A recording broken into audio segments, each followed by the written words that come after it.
Hello friends, ओम श्री गणेशाय नमः।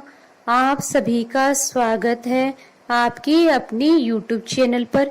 Friends, आज हम आपको इस वीडियो में बताने जा रहे हैं कार्तिक मास की बड़ी चौथ की कहानी और करवा चौथ की कथा के बारे में। फ्रेंड्स, वीडियो शुरू करने से पहले आपसे रिक्वेस्ट है, अगर आप हमारी चैनल पर नए हैं और आपने अभी तक चैनल को सब्सक्राइब नहीं किया है तो प्लीज सब्सक्राइब कीजिएगा चैनल को, साथ ही प्रेस कीजिएगा बेल आइकन को, जिससे नए वीडियो से रिलेटेड नोटिफिकेशन आपको तुरंत प्राप्त हो सके। और वीडियो पसंद आने पर वीडियो को लाइक और शेयर जरूर कीजिएगा ताकि सभी भक्तों को इस वीडियो का लाभ प्राप्त हो सके। और कमेंट बॉक्स में ओम श्री गणेशाय नमः जरूर लिखिएगा। चौथ पर गणेश जी को चूरमे के लड्डू का भोग लगाया जाता है।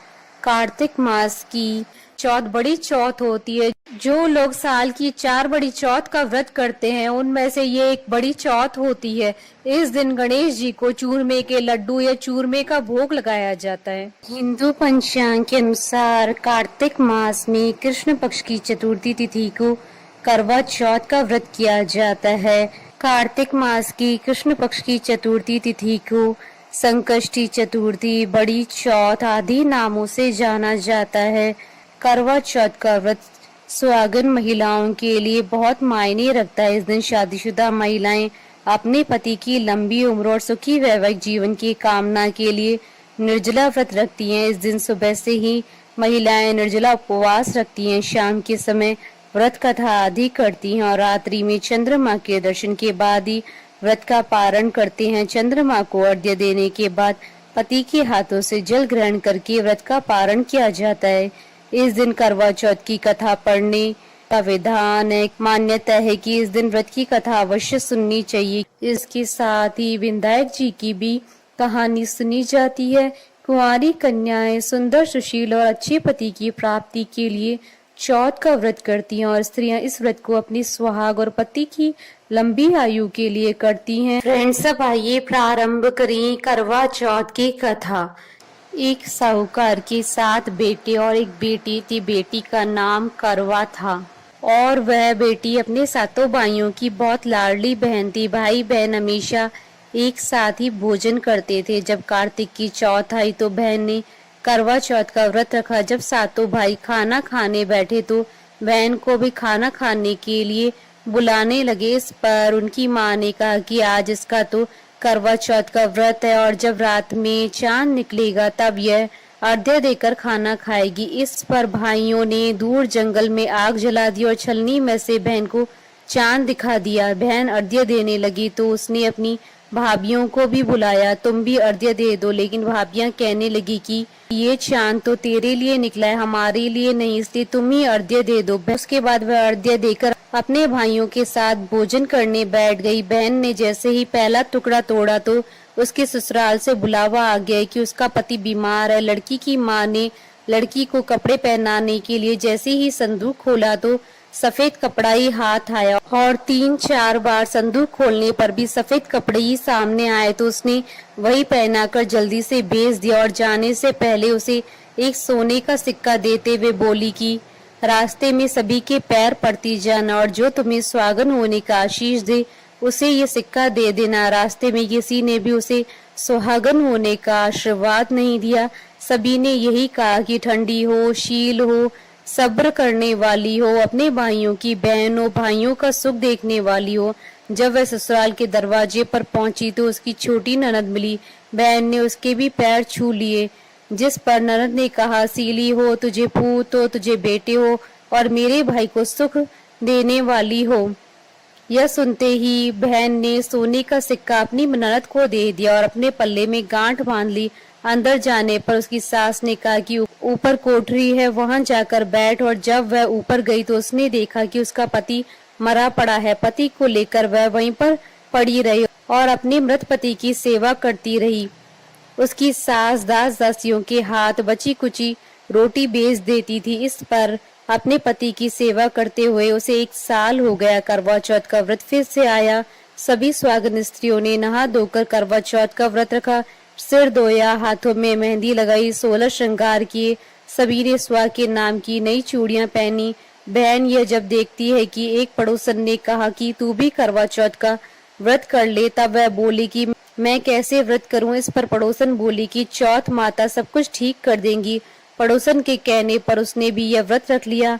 कुछ देर में करवे बेचने वाली आई और आवाज लगाने लगी कि करवा ले लो भाइयों की प्यारी, करवा ले लो दिन में चांद उगाने वाली, करवा ले लो ज्यादा भूख की मारी, करवा ले लो। बहू ने आवाज लगाई कि ए करवे वाली, मुझे भी करवा दे दो। इस पर वह बोली कि मेरी दूसरी बहन आएगी, वह तुझे करवा देगी। दूसरी बहन आई तो वह आवाज लगाने लगी, करवा ले लो भाइयों की प्यारी, करवा ले लो दिन में चांद उगवाने वाली, करवा ले लो ज्यादा भूख की मारी, करवा ले लो। बहू ने आवाज लगाई कि ए करवे वाली, मुझे भी करवा दे जा। इस पर वह बोली कि मेरी दूसरी बहन आएगी, वह तुझे करवा देगी। इस तरह से 5 बहनें आई, सभी ने यही कहा कि मेरी बहन करवा देगी। अब छठी बहन ने करवों के लिए आवाज लगाई तो उसने कहा कि हमारी 7वीं बहन आएगी, तुम उससे करवा लेना। तुम उसके रास्ते में कांटे बिखेर देना, उसके पैर में कांटा चुभ जाएगा जिससे वह बहुत चिल्लाएगी, तो तुम सुई लेकर उसका पैर पकड़कर जबरदस्ती कांटा निकाल देना। जब वह तुम्हें आशीर्वाद देने लगे तो तुम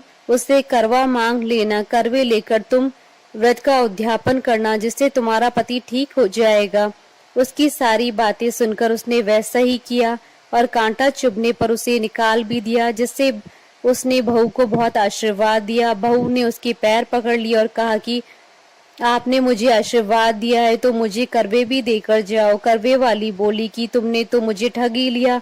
यह कहकर चौथ माता ने उसे आंख से काजल, नाखूनों से मेहंदी, मांग से सिंदूर और छोटी उंगली का छींटा दिया, साथ ही करवे भी दिए। करवे लेकर वह उन्हें व्रत रखा और उद्यापन भी किया।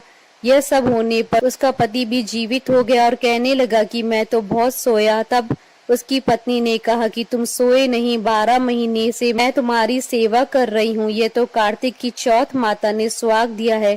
करवा चौथ का उद्यापन कर और चंद्रमा को अर्घ्य दे। दोनों खाना खाकर चौपड़ खेलने लगे। कुछ देर में उसकी सास ने दासी को तेल में बना हुआ खाना बहू के लिए भेजा। दासी ने आकर देखा कि वह तो चौपड़ खेल रहे हैं। वह उल्टे पैर लौट आई और जाकर सास से कहा कि महल में तो बहुत रौनक लगी, आपके बहू बेटे तो चौपड़ खेल रहे हैं।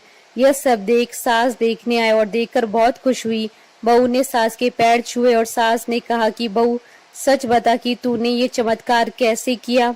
बहू ने करवा चौथ की सारी बात बता दी। यह सुनकर राजा ने सारे नगर में ढिंडोरा पिटवा दिया कि सभी बहनें करवा चौथ का व्रत जरूर करें। पहली करवा चौथ अपने पियर में करे और वहीं उसका उद्यापन भी करें। हे चौथ माता, जैसे आपने उसकी सुनी वैसे ही सभी की सुनना। फ्रेंड्स, अब आइए प्रारंभ करें चौथ व्रत की कहानी। एक बुढ़िया माई थी, उसके ग्वालियो बिचौलियो नाम का बेटा था। बुढ़िया माई बेटे के लिए 12 महीनों की 12 चौथ करती। बेटा जंगल से लकड़ी काट कर लाता। दोनों माँ बेटे उनको बेचकर गुजारा करते थे। बुढ़िया माई रोजाना लकड़ियों में से 2 लकड़ी अलग रख लेती और चौथ के दिन बेटे से छुपकर बेचकर सामान लेकर आती। फिर 5 चूरमा के पिंड बनाती, एक बेटे को खिलाती, एक आप खाती, एक चौथ माता को चढ़ाती और वह 2 बांट देती थी। एक चौथ के दिन बेटा अपनी पड़ोसन के घर गया। उसने चूरमे के लड्डू बना रखे थे तो उसने पूछा, आज क्या है जो आपने चूरमा बनाया है? पड़ोसन बोली, मैंने तो आज ही बनाया है, तेरी माँ तो हर चौथ के दिन बनाती है, तुमको आज दिया था क्या? बेटा बोला, दिया तो था। पड़ोसन बोली कि तुम लकड़ियां लेकर आते हो जिसमें से तेरी माँ छुपाकर बेचकर चूरमा बनाती है। बेटा माँ के पास गया, बोला कि मैं तो इतनी मेहनत से लकड़ियां लेकर आता हूँ, तुम चूरमा बनाकर खाती हो, तुम मुझको छोड़ दो या चौथ माता को। तो बुढ़िया बोली, बेटा मैं तो तेरे लिए ही व्रत करती हूँ, सो तुमको भले ही छोड़ दूं, लेकिन चौथ माता को नहीं छोड़ सकती। तब बेटे ने घर छोड़ने का फैसला किया तो माँ बोली कि तुम जा तो रहे हो, लेकिन मेरे हाथ का ये आखा लेकर जा। तेरे ऊपर जो भी संकट आएगा चौथ माता और विनायक जी के नाम से इस अखे को डाल देना, संकट दूर हो जाएगा। बेटे ने सोचा कि यह तो झूठी बात है, लेकिन बात रखने के लिए ले लिया। घर से चला, थोड़ी दूर हो गई और देखता है कि खून की नदी बह रही है, किधर से भी रास्ता नहीं था। तब उसने माँ के दिए हुए अखे को चौथ माता और विनायक जी का नाम लेकर नदी में डाल दिया और बोला, हे चौथ माता, अगर ये नदी सूखकर रास्ता दे जाए तो तुम सच्ची हो। इतने में ही नदी सूखकर रास्ता हो जाती है। थोड़े आगे चलने पर तो रात होने लगी और सुनसान जंगल आ गया। तब अखा लेकर बोला, हे चौथ माता, मुझे रास्ता मिल जाए, नहीं तो ये जानवर मुझे खाएंगे। इतने में ही रास्ता मिल गया। आगे एक राजा की नगरी आई। राजा हर महीने एक आदमी की बलि देता था। वह एक बुढ़िया के घर में गया तो देखता है कि बुढ़िया माई रोटी बनाते हुए रो रही थी। तब उसने पूछा कि माई तुम क्यों रो रही हो? बुढ़िया बोली कि मेरा एक ही बेटा है, आज वो राजा की बलि चढ़ जाएगा, मैं ये रोटी उसके लिए बना रही हूँ। वो बोला कि माई ये रोटी मुझे खिला दो, मैं तेरे बेटे के बदले चला जाऊंगा। माई बोली रोटी खिला दूंगी, लेकिन तुझे कैसे भेज दूं? उसने उसे रोटी खिला दी। रात में सोते समय बोला कि राजा का बुलावा आए तो मेरे को जगह देना। आधी रात को बुलावा आया। बूढ़िया माई सोचने लगी कि पराए पूत से कैसे बलि चढ़ा दूं, पर इतने में ही वह जग गया और जाने लगा और बुढ़िया माई से बोला कि मेरी पोटली और लाठी रखी है। बुढ़िया माई सोची कि आज तक की कोई वापस नहीं आया है, कैसे आएगा? राजा का आदमी उसे साथ लेकर चला गया। वहां पर उसे कच्चे घड़े पकाने वाले कुंड अर्थात आवा में चुन दिया। जब वो चुना जा रहा था तो उसने अखा लेकर कहा कि हे चौथ माता, दो संकट टाल दिए, ये भी तुम ही टालो। इतने में आवा पककर तैयार हो गया और 2-3 दिन बाद आवा के पास बच्चे खेल रहे थे। बच्चों ने खेल खेल में आवा पर कंकरी मारी तो उसमें से आवाज आई। बच्चों ने राजा के आदमियों के पास जाकर कहा कि आवा पक गया है।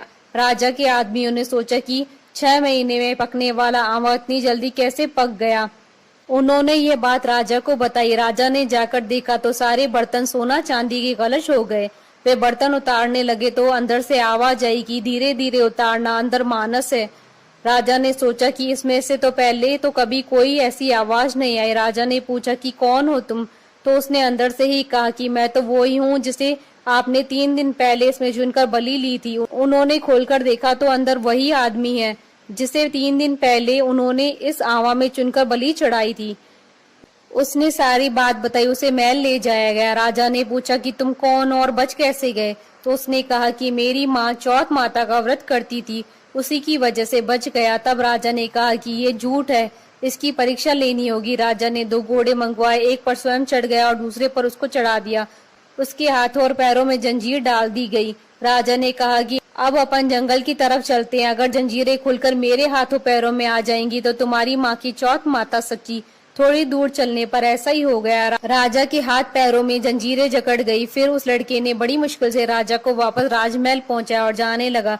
तब राजा ने उसे रोकने के आदेश दिए। फिर राजा ने उसे अपनी बेटी के साथ विवाह करने के लिए कहा तो उसने सहर्ष स्वीकार कर लिया। राजा ने उसे उसी महल में रहने के लिए अलग से सारे साधन उपलब्ध करवा दिए। वह राजकाज में सहयोग करने लगा। कुछ महीनों बाद उसे घर की याद आई। एक दिन मौसम बहुत खराब हो रखा था, चारों ओर बिजलियां कड़क रही थी। उसे अपनी माँ की याद आई तो उसने अपनी पत्नी से कहा कि आज तो बिजली मेरे गांव की तरफ चमक रही है। तो उसकी पत्नी यानी राजा की बेटी ने कहा कि आपके गांव भी है क्या? तो उसने बताया हाँ। उसने अपनी माँ के बारे में बताया। फिर कहा कि गांव चलेंगे। दूसरे दिन सुबह वे गांव के लिए रवाना हुए तो राजा ने खूब सारा धन देकर उन्हें विदा किया। गांव के समीप पहुंचने पर लोगों को पता चल गया उसकी माँ से बुढ़ापे में लकड़ियां तो कटती नहीं थी, इसलिए गोबर के उपले बनाकर उसे बेचकर जीवन यापन कर रही थी। वह उपले बीन कर ला रही थी तो पड़ोसन ने बताया कि बुढ़िया माई तेरे बेटे बहू आ रहे हैं। तो उसने कहा कि मेरे भाग्य में बेटे बहू कहाँ, एक बेटा था जिसे भी तुमने लगा बुझा के निकाल दिया। तो उसने कहा कि मैं सच बता रही हूँ, विश्वास नहीं हो तो देख लो। बुढ़िया ने छत पर जाकर देखा तो सच में